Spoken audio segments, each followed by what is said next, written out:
the most important natural resource you have are your people. And how you train your people. Let me go to the First Republic. Okay. And see how the president of the First Republic did it. He realized that people need skills to get employment. He tagged his industrialization policy to the skills of the people. So there were vocational schools, there were tertiary schools, there were training colleges, because it's not everybody who can pass an O-level or A-level certificate. Right. And there are those who are good with vocational. There are those who are good with agriculture. There are those who are good with other things. So he set up institutions to take care of that. In those days... Yes, Sergeant for Dr. Kwame. In those days, when you looked at artisans in West Africa, Ghana was the best. When you looked at teachers, Ghana was the best. When you looked at any other type of artisan work, plumbers, electricians, Ghana was the best. Why? Because they trained the people. Are we doing that today with our youth? So our youth mass up at party headquarters and say, we want jobs, we want jobs. What kind of jobs are we talking about? What kind of jobs would give the right salary or wages for them to live a better lifestyle? It isn't job that is job. Look, when you go to the UK, and that's where my, is from. When you go to the UK, you do 2 jobs before you go and do your main job in the morning. Yes. How's that? You wake up in the morning, by 5 o'clock, you are in a department shop or an office cleaning. You do 2 cleaning jobs before you now go and do your main job 9 to 5. Why? Especially if you're an immigrant. Why? Because you want to make money. Okay. So you are focusing on the skill sets. Look, without skills, what kind of jobs would you get? Kaya you? Or what? People selling in the streets? All those people selling in the streets today, do they have skills? But you know, they are gaining skills by trading. Because if you go to Makola, some of the richest people in this country are the market women in Makola. They've gained a certain skill in trading, and they've learned on the job. But you see, I was talking about Nkrumah. He aligned his industrialization policy to what? The training of people. Okay. Have we aligned our education sets, our education to industry? Needs and aspirations. Yes, have we? The politician can't create jobs. How many jobs can the public sector take? Very few. It is the private sector that can create jobs. But the private sector, do they have the wherewithal? I see. Let me take the initial thoughts. I'll come back so that we go into these. Well, I mean, the good point that lawyer Djantuah raises is to say that when you know your country, you know the needs and aspirations, you would then probably do a lot more targeting. And so I'm wondering, we still have the vocational schools, we still have the teacher training, we still have, and so why is there no motivation for the young people to go? Because today, if you ask someone to go to vocational schools, hey, me, looks as though it's demeaning. Talk to me about it by way of your initial thoughts on why the gap is widening. Good morning to you again, and good morning to your listeners. And I'm so grateful for my brother and lovely people in the studio. It's lack of knowledge. I don't know what you mean. The last statement you just made is sickening. Today we talk about Elon Musk. That's through a vocation. All right? You see, there's a difference between education and training.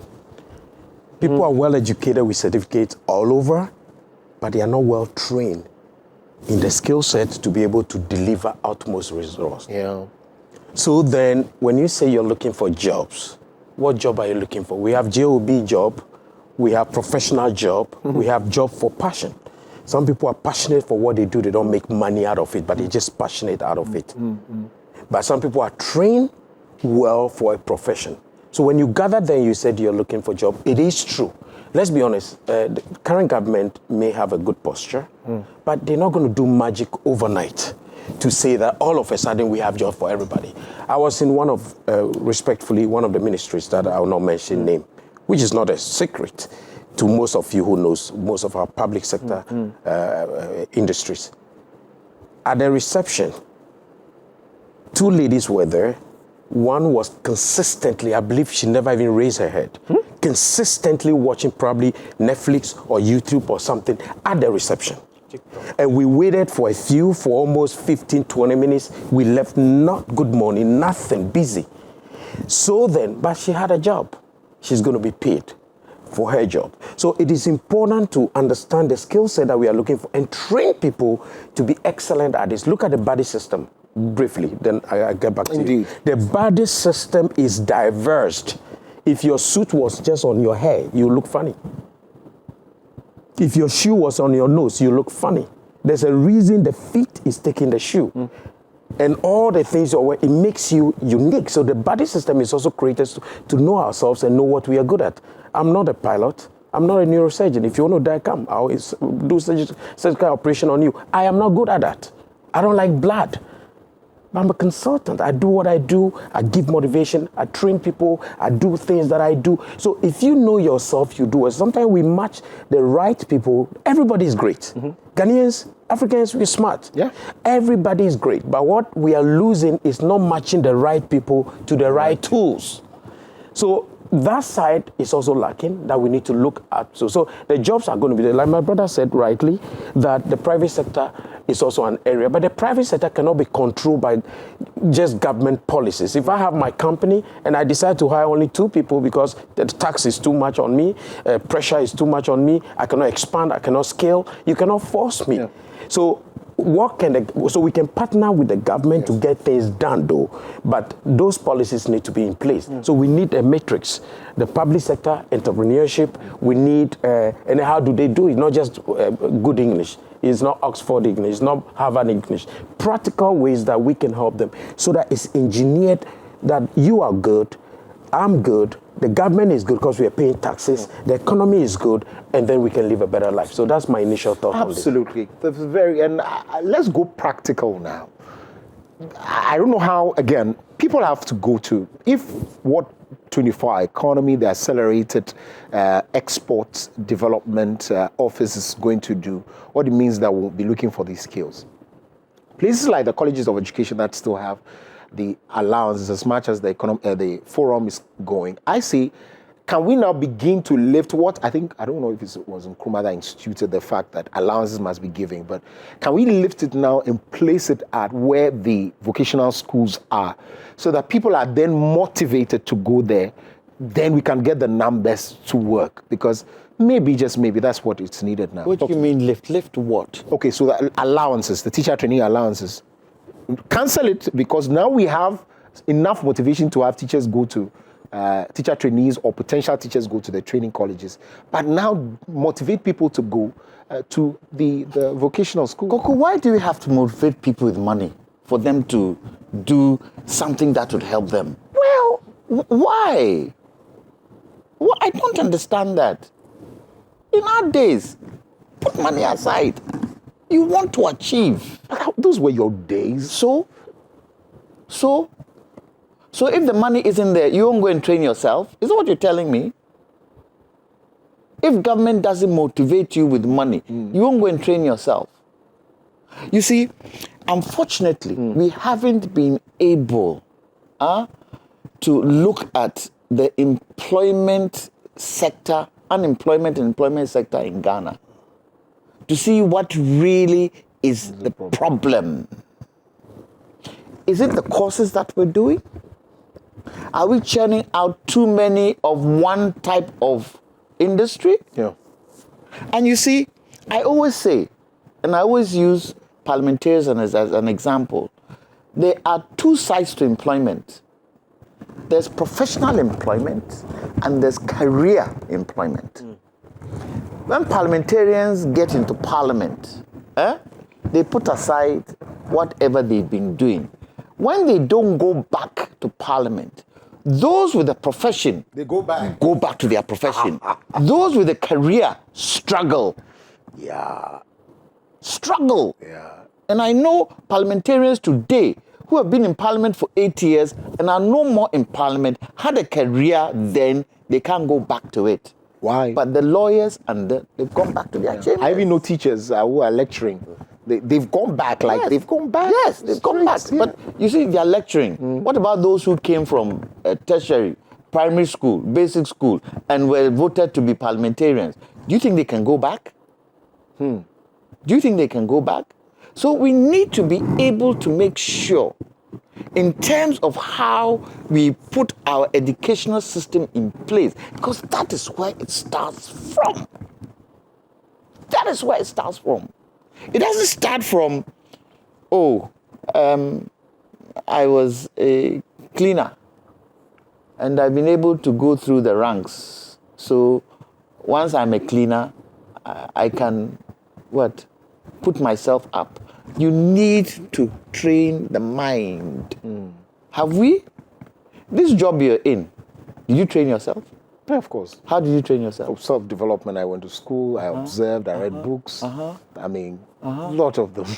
You went to journalist school? Yes, but I did school? PR. Of course, PR? GI. Added to it? Absolutely. I'm still going to be adding some. Somebody like, and I always use this as an example, Richard Branson. In the 80s, he was selling records from telephone booths. Where is he today? Where is he today?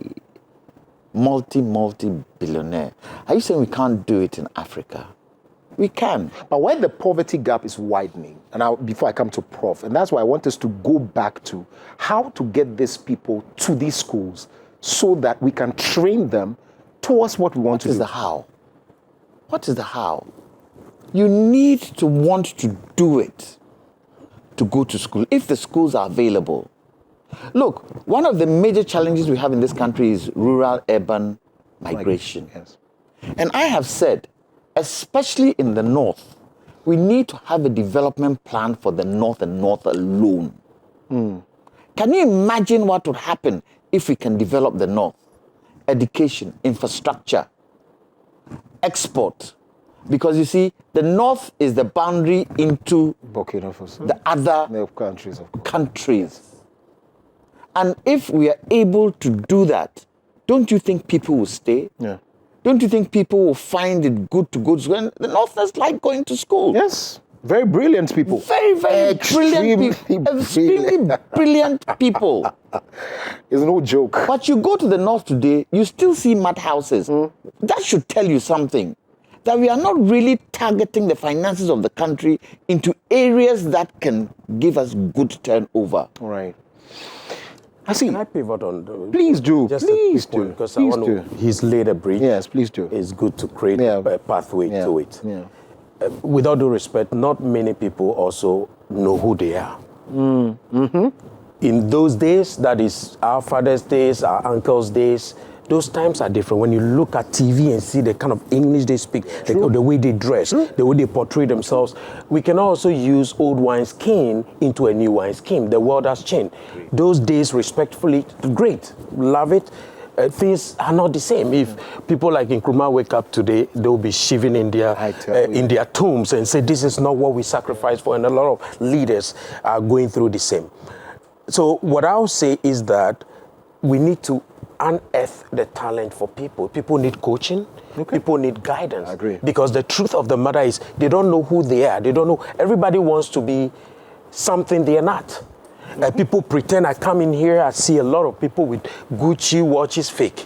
This fake. Everybody wants to be. So do you get what I'm saying? We are losing our culture, so that they want to be something and they look rich and they're not. So there's a lot of mindset game going on. So to me, in addition to that, those times it came even natural because you were born into a system that naturally the system allows you to identify yourself. The educational system at the time was tailored towards areas. By the time you're in primary 6, you have an idea who you want to become. Because there are options, there are opportunities. But this time, even though there are options, it's limited options where everybody, like my brother said, wants to be a banker. How many amount of money are the bankers? But if you know, you cry. They know they're just in suit and tie, with all due respect. So that's and what they have access to soft loans. Yes, but we don't need to demean the opportunities and the jobs around. Right. Else, Zoom Lion, hello. Yes. Will That not be is that making so much demean? money? No, recycling, Yes. waste to energy, so many things. So we need to educate people, to coach them and guide them to get to know. Like, who are you? Not by name. Absolutely. Who are you? Absolutely. Probably you are more than who you are. You're using 2% of your talent. Yeah. How about the 98% that we need to unearth? But how do we do that? You see, there are schools that are not, even look at educational sector, we don't have things embedded in it that unearth you as a person. You are being taught. Let me ask you. Yeah, you're right. What did you do in terms of secondary school? Did you do what we have to do? You did O levels. Which one did you do? Oh no, SSE. Okay. In my days, Yes. you did O levels. You went to Form 1, Yes. finished Form 5. Yes. You went to Form 1 between the ages of 11 and 13. By the time you got to Form 5, you were 16, 17. Right. Mature. Today, what happens? You do the first 3 years. If you can't pass to get into the next stage, you're out. Are you mature? Do you understand your system? Do you understand how to get to know yourself by then? No. That is failing us. That is one area that is failing us. I remember when I went to Form 1, I was 13. In fact, I was one of the elders in my class. 13? Yes, I was 13 because of the 66 school. Okay. Because of the people were in My father was jailed, so we stayed at home for 2 years, didn't go to school. My father was Minister of Agriculture. He was jailed 66, so we didn't go to school for 2 years. And then we started school afterwards when my uncle, K.J. Osei-Bonsu and Maxwell Owusu, decided that we should go to school irrespective of the fact that the man is in prison. So I went to Form 1 at 13. But by the time I got to Form 5, I was mature. By the time I got to Form 5, those who even came at 11 years were mature. They understood where they wanted to be. When you got to Form 3, you choose your subjects for Form 4, Form 5. There are teachers there who will guide you. Today, do you have career guidance in our schools? Have you been to the education reform already? And what would you have done? Quickly, this is not veering off the topic, but what would you have thought that is, injected into the current reforms that we seek to do? So I think they already have quite a few, but to me, STEM is very important. Okay. Science, technology, engineering, and math, they are key. It's not to say we don't need to train people to know how to clean up environment. Some of us who are arts biased, we say STEAM, put arts in there. Yeah, yes, no. But you so add to it as much as, but just the basic STEAM and all that, and even legal and L and all those things add to it. But I think they are very critical because the world is moving into a new direction. Because 50 years ago, even 25 years, 30 years ago, the world was not in our palms. Okay. If you close from work, you go home. Telephones are rung on your wall at home, you pick or not. Only privileged people have it. Today, we have more phones population in the world than human beings. So there is technology. So people need to be veering, but not everybody can do the same thing. Not everybody can do even the STEM, the STEAM, the R, everything. There are more to that. But I think that the world is going to an area where we need to train people. But to me, back to the same point, as my brother just alluded clearly, that people need to separate their profession. You call it career, which is, synonyms of this profession, and separate their passion. These two are two different things, similar to what you just said. Yeah. So once we identify and the coaching and training is what is going to unearth it. It's not overnight. You go through kind of like a mental military regime, and people walk you through, and you're going to realize that you are doing things that you are not even supposed to. I remember I did O-level. And all those things. Those times when you are a science student, that's why everybody likes you. So wow, everybody wants to do it, but your math is not good. You're struggling. You're failing. Probably you have to do dondology. You are good in drumming and dancing. You'll be in Hollywood and be one of the most successful, or be in Ghana Wood or whatever it is. But we don't. We veered into areas trying to be something we are not. So that is what will unearth that. But the other thing I would say is, when you talk about teachers, for instance, or talk about other educational, these teachers, it hurts me. I serve on boards that I advocate for teachers to be paid well. For instance, it's just one of the areas I want to touch base. These are guys who train us, give us the education, sacrifice, and pour the knowledge into us to be where we are today and still going. How would I want to be a teacher when I see my teacher wearing slippers? Going to school to teach and come back, go to a cassava farm, come back to eat. I'm not motivated. I am not motivated for that profession. So then, I want to do, how you call it, I want to find a way to make quick money and live well. So we need to find systems, ways to not just increase, but educate people. But I can give you a lot of $1,000 now. Tomorrow you'll be broke.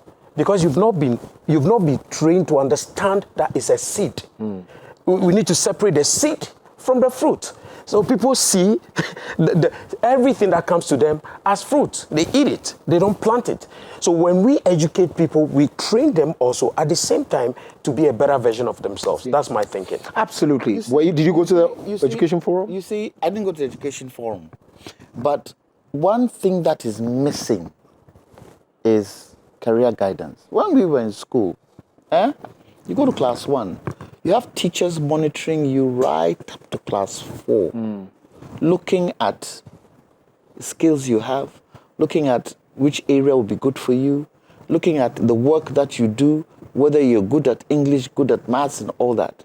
When we then get into secondary school, from 1 to form 3, you say you want to do science. Your teacher, your form teacher will tell you, Kwame, you're not a science person. You're good at biology. But when I look at your physics and chemistry marks, it isn't something you can do. We think if you go down this route, it will be better. You then pick a phone or come back home and tell your father, my teacher said A, B, C, D, E. Your father assesses it, looks at your reports and says, well, maybe that is true. So let's see how we build your capacity that way. Career guidance. Career guidance. When I was in law school, first year law school, the form teacher would tell you, you either be a solicitor or you become an advocate, and we'll monitor you for the first 3 years to see which one you fit in. There were some who were good at being advocates. There were some who were good at going out there, research cases and bringing it to the lawyer to do. So sometimes you're not good as a solicitor, but you're good as an advocate. They will tell you, go and be a barrister. You go and do your articles and be a solicitor. Do we have it today?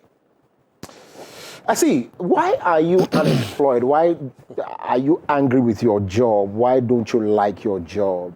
Do you have issues around employment and how the models, unsuccessful models that have been started, continued, discontinued by successive governments? You want to share with us? Let's open the phone lines at this point so you can call in. My guests are still here, Professor Evans Mensah, of course, lawyer Kwame Djantuah. They are all joining us to speak about that. The models of youth employment and how we've run them in this country, I'm sure that angers you that very much. Give me some of the models. Okay, so it changes, and so you are not looking. So there's Maslock, there's NAEP, the NEIP. It changes as and when they come into power. And I am saying, I don't know who to speak to about running models and who it must connect to, because even now, what I get, and which is, of course, laying the foundation, is that it is only the National Youth Authority and its related issues or offices that are there. But meanwhile, the Ministry of Communication can work with hubs, right? Hubs in the country to create even jobs and all of that. So we see the focus is on the models from here. So I don't know where to start from, really. Let me pick your thought. The focus has got to do with politicians wanting to put what they feel is right into the social and educational domain. There are certain sectors that we shouldn't play politics with. But our national issues, we all have to come to agreement to One is education. We need to sit down as political parties. We need to sit down as stakeholders. We need to sit down as parents and decide which kind of educational system we want. So that any party that comes into power, because we've all agreed this is the way we are going, they follow it. But today this party comes and brings one thing. Tomorrow this party comes, brings another thing. Sometimes they don't even finish. Look at the 2 years, 3 year thing that was going on. It distorts a lot of things and puts education in a place where it is very difficult to monitor. And remember, in so doing, we also cause financial loss because we spend so much money and in the end, we get nothing out of it. So we need to have a national discussion. And I would like a situation where the current president, he started this educational reform thing. Bring everybody in. And the opposition shouldn't say, oh, we are not part of it, so we don't want to come. No. You see, once you do not bring your country first, and you bring individual interest first, the country doesn't go anywhere. We should see that we are building a nation called Ghana. And that nation called Ghana needs people to be able to make the nation where and what it's supposed to be. The gold is in the ground, isn't it? The oil is in the ground, isn't it? If you don't have the intelligence, how do you bring it out? Or you bring it out and sell it raw somewhere. You don't even know. You don't even know how to handle and add value. Today we are talking agriculture. We will do irrigation. We will do this. We'll do this. What water body are you going to use to do irrigation today?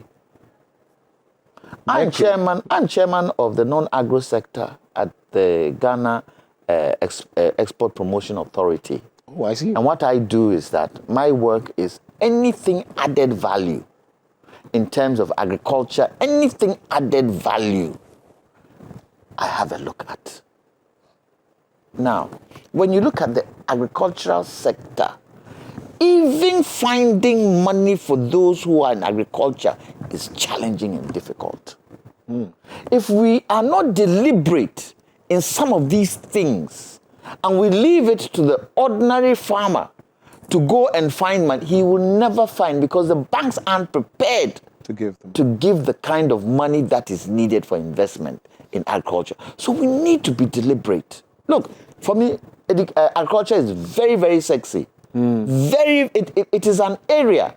If we are able to do it well, but right now our water bodies would create problems for us. But if we are able to do it well, add value to it. Did you ever know that potatoes, sweet potatoes, can be turned into flour?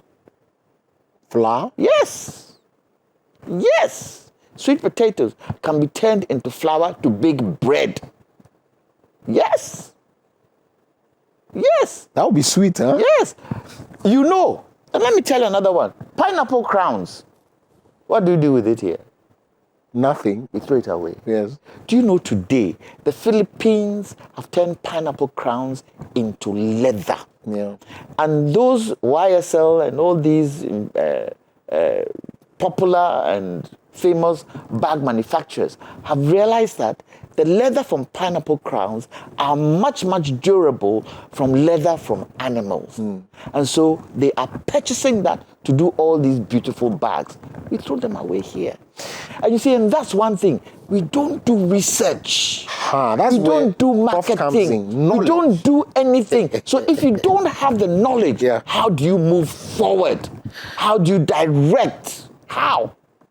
The balance, the imbalance here is that the citizens might gain this knowledge at some point because, yes, I begin to read and I see it. But those who must drive the enabling environment for me to thrive as a private person do not know this. So policymakers don't. I have the knowledge. How do we deal with some of these imbalances where I have the knowledge, I know, because just as it is. But this is not the first time Lawyer Djantuah has said these things about pineapple. But still, even the skin of the pineapple. Yeah, we've still not had any policymaker say, okay, it's a place we need to go to. That's the imbalance. So thank you. Interestingly, tomorrow, entire day, and Friday, entire day, I'm lecturing on NIPS, on innovation. Oh. All right. So thank you for the free consultation. I'm getting more knowledge. Yes. What we are lacking, we can. No, I know. I mean, I have pretty much idea. Yeah. I'm just adding the conversation to it. Yeah. So what I'm saying is that we also need to start, because Koku, we are in an environment, and I'm speaking as a Ghanaian. I'm not speaking to the world. I'm speaking to Ghanaians. We always wait for people. We like never being early adopters or innovators. We like to follow. That's why there's too much importation, and we are not innovating. We are waiting for the government, or waiting for our parents. We are waiting for uncles. We are waiting for our big brothers and sisters to lead the way before. That part, can you start? S-T-A-R-T. Can you start in your little corner to attract somebody's attention to lead into policy? Sometimes we wait too much, we talk too much. Listen, Ghana, we are intelligent, and we have every policy document, you'll be surprised, are written well aligned, banded, unfortunately hard copied, not even hard copied in files. But the implementation is the problem. So I do agree. But if this conversation is about just waiting for government to do a policy to help give us loans or opportunity so that the policy helps us, the policy will be an enabler to help us. But in my world, what I do, I start something in my little way, then I have a conversation. As an investor and also advisor to, strategic advisor on the continent when it comes to investments, what I do, I don't invest in idea alone. I want to see somebody who has started something. Right. If you have not started, it's just an idea. We have 99% of the population, even the youth, everybody has an idea. I'm not saying the idea is not good, but have you started working on the idea that you are feeling that you need help, that I see that you can motivate? It's like the Shark Tank or what we do in the continent, where people, you address your challenges, then we help you. So that part of education is important, but we also need to start, because the policy can start from our homes. It can start from our minds. And let me come back to something we're talking, lawyer was saying earlier. I have 3 amazing boys. Okay. They are 3 different amazing boys. They are never the same. My wife and I make sure we never compare them together. Their grades are different, their performances are different, their sports abilities are different, and then we try not to make anyone feel bad. When they were young, when we gave birth to them, each one of them, we allowed them I was blessed, so I'm not speaking for everybody. Yeah. We allowed them every opportunity. We are talking about youth employment, right? They are now almost youth. So from at the age of, in the next 3 years, 4 years, I knew till date, I even wrote it in one of my books, I know who anyone will be. If they've changed, I said I'll write another book on it. So far, everything we predicted when they were young is the same. We allow them with different toys, different things, and we know how they work with it. So I have an idea who is interested in something. So we start from home. And so it's important. The final thing I want to endorse on, I don't want it to fly away. You said it twice. My brother lawyer said it twice. I want to lay emphasis because it's a good point. I do not want, no matter what happens, institutions alone to make decisions for my children.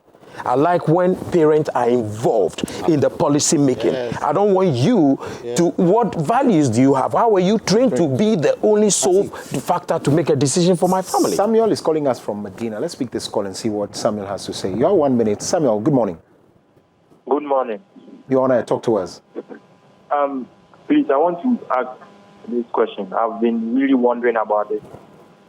And I just want to ask, do you think this Ghanaian education system is really preparing the youth for real jobs, like real job opportunities? If you think yes, how? How do you think it's preparing the young or the youth for job opportunities?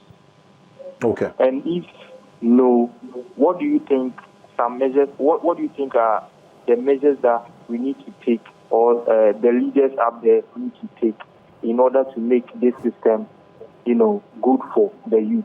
I see. If it were not expensive, thank you very much. If it were not very expensive, I would have wished that. Would have wished he tells us what he thinks. Right. Samuel, are you still on? Okay. But I would have wished that Samuel, are you still on? Okay. But I wish that that particular forum is telecast, if not too expensive, so that people can directly know where it is. They can go. They can also contribute, because I feel politicians always don't have the answer. Sometimes the answer is with people like this gentleman who has just called. And you need to see his side. Yeah. But you see, we've done something in this country that is creating challenges for us. Money supersedes everything. And that's a challenge. Who caused it? We caused it. Right. We caused it. So instead of sitting and thinking what the trajectory of your life would be, yours is to find money all the time. Yeah. And that can be challenging. Very dangerous, yeah? Very, very dangerous. For me, I believe the education system is not fit for purpose. Okay. I think we should sit and look at our education system. You need maturity to be able to go to school and understand what is happening. So you say we should go back to the O levels, A levels? I know people who did 1 to 3, weren't able to go to senior secondary, and today their minds are spoilt because it wasn't developed. Once they were thrown off the heap, what did they do? They had to go and find work to do at a very young age. We weren't able to consume them, subsume them into other areas of educational system. It's sad. So we need to look, we need to take a holistic look at our education system, both vocational, basic, all that. We need to be able to target the young children at basic level. Because you begin to see who is who and who is what. Some of us, we didn't develop early. So in primary school, we were always at the last bottom. And even that, we got encouragement. Even that, we got direction. I can say, for me, I started picking up when I got to university. That's when I started picking up. Why? I was born premature. So there were a lot of things that I was slow to get on. But I got the direction, even in primary school. Because my teachers knew that, and some of the teachers realized that, this guy, he's slower than most of the people. They asked my parents. My father, well, he's a premature baby. So you need to give him special attention. But when I now got into university, I just plummeted high. We need to be able to do all those things. Do we? No. And when we do this comparison, as much as I'm excited, is there a caller on the line? Okay, Ro from East Legon is on the line. Ro, can you hear me? Yeah, good morning. I can hear you. You're on so happy again for this second conversation. You see, we are missing the point. As we speak as a country, we are talking about youth unemployment. Do we have a data that shows clearly unemployment? We're talking about, do we have a data that shows youth who are unemployed? We must have a data that shows the youth who are unemployed, and then the youth who are unemployable. It is two things. Now, if we are able to know the youth unemployable, what it means that these are youth that they simply don't know this squad, and it is up to the state to then come up with programs like what they have about the enterprise, the Youth Enterprise Authority, or the Youth of the Youth Authority, for them to go. Now, like a lawyer was saying, back in the day, there were centers that were established by DStv that the unemployable youth could go for skill training, regardless of you going to school or you having formal education or not. From after the overthrow of DStv to date, those centers, I know they are there. I know of the Pram one. But how many of these centers do we have in Ghana as a country? See, all the successful governments don't really have a policy for the youth, making them employable. Unfortunately, it is like wholesale. Politicians come, they come and sing the tunes, keep the earrings of the youth, and then they walk away free. But not this time. Right. We will wake up and fight our fight. I see. Indeed. So the issue, but there's data. Ghana Statistical Service has the data.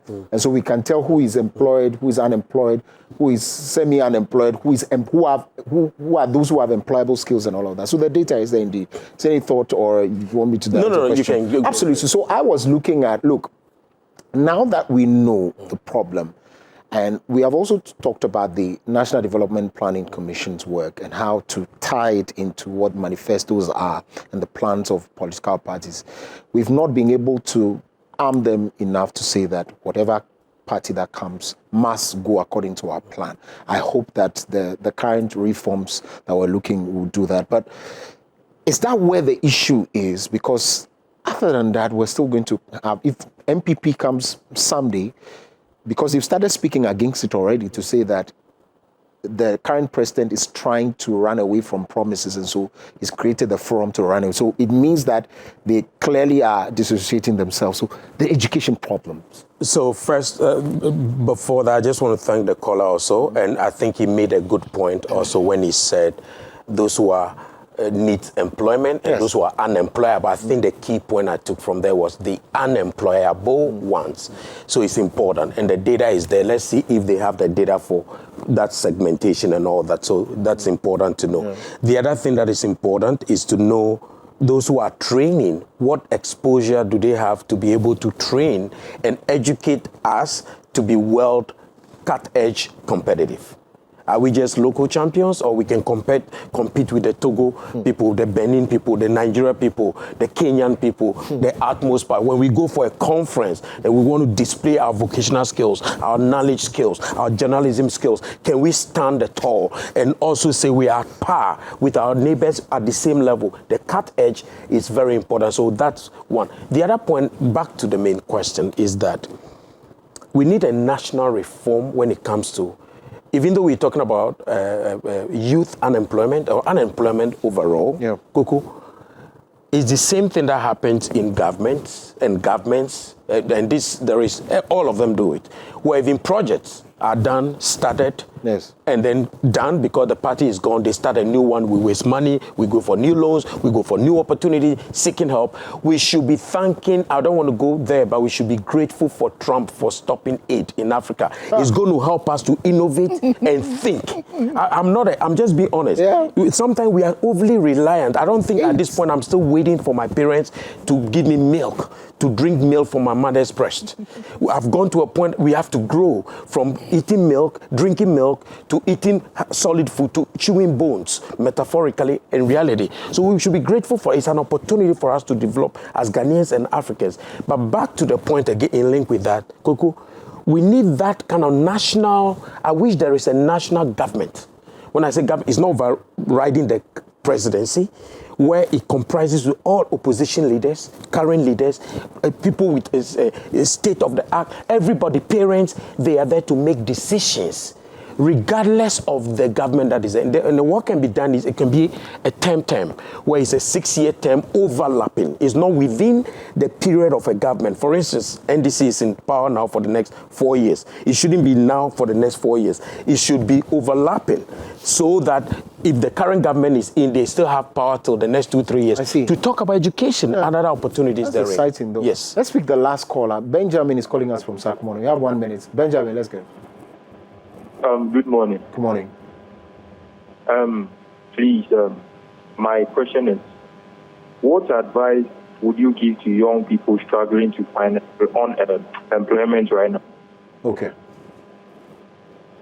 Basically, that's it. Do you have further questions to ask him before you answer? So he's asking, what advice would we want to give to a young person who is looking to be employed? In Ghana? Obviously, yes. Because that's coming from Sakumono. Build your skill. Find a skill. find something that you can train yourself in and direct your way to that. Otherwise, you just do jobs. Yes. Look, NDPC. I was a commissioner on NDPC. I was part of the team that drafted the 40-year National Development Plan. And I believe NDPC should be independent from the presidency. It should be an independent body like the Electoral Commission. And what my brother Prof is saying should have all that with them. They direct the country and the politicians follow. You should have all the different segments of the economy in there, and they drive the building of the economy. At the present moment, what drives the economy? Manifestos. Party manifestos. And sometimes those party manifestos, those who have crafted those party manifestos, they don't even follow it. So we are like a listless ship that is on the high seas but has no direction as to where it's going. We need to be able, and you see, I keep saying this, but it looks as if people don't seem to take it in. We have the Council of State. All past presidents should be part and parcel of the Council of State. All past presidents. They have the experience, they've been through the challenges, and they can do what? Advise the president in there. The president, every 6 or 8 months, should have meetings with these past presidents. How are we going? Are we doing it right? Aren't we doing it right? They'll tell, when I was there, I faced this problem. ABCD is the way I looked at it. So let's see how best we can do that. The partisanship stops this kind of thing. But where we are today, with the kind of natural resources we have in this country, you compare to a country like Singapore that has no natural resource but is a first world country, you ask the question, did we come or did we go? Because by not doing that, we are failing the youth. Most of all, we need to be able to target private sector businesses to our education. And we need to be able to distribute these different businesses throughout the 16 regions. So that what you do, you stop the rural-urban drift to urban centers. And you need to be able to be deliberate to give businesses that you see can turn the economy around money. So, you look at the sugar industry. We spend nearly $500 million importing sugar into this country. If we were to grow sugar cane, do you know the added value sugar cane alone gives apart from the cane juice? Gosh. Quite a lot, but it needs to be targeted and it needs to be planned well. And I agree with Prof. Yeah. I think Finally. Trump has done the best thing for Africa. Best thing for Africa. A population of 1.4 billion people. You take the Congo Basin, they can light up the entire Africa with the water bodies we have there. First point of call for Africa, develop your rail line. The first point of call. Railways converted the European Union because travel becomes easy. Yeah. Moving from one area to the other become easy. And remember, when we trade amongst ourselves, we are not trading cities. We are trading international currency, but it stays here. Yeah. And that is what our leaders should be thinking of. But they are thinking of I need to sit in a Mercedes. I know. I need to have a final 4x4. words, Prof, before we I need to have a big house. Yeah. How does that go? Well, I would say that thank you for this opportunity. I think there's a lot to do. Yeah, When we there's a talk lot. about youth unemployment or employment, if we have railway lines, it creates employment. Yes. If we have a banking sector that is paying people, it creates employment. If we have policies that reduces taxes for harbors or other things and institutions, that private sector, it creates employment. If we have opportunities where we can give training for and encourage people that you don't only need to work for people, you can work for yourself. Entrepreneurship, it creates employment because you would also go employ other people because we give you tax incentives and other things. One thing we should keep in mind though, there's always the front part and the back part, the good side and the bad side. The youth in Ghana is getting bigger. It could either be a dividend or a crisis.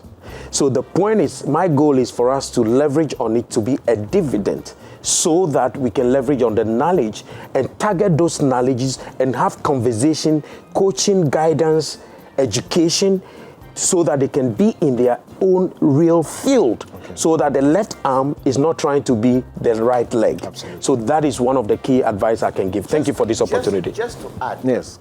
in as much as we're looking for employment for others, we should also try and train people to get into their own business. Yes. That's fine. I mentor a lot of young people on the AGI. And Koku, if you see the quality of goods these young people are doing, they just need small push I see. to make it better.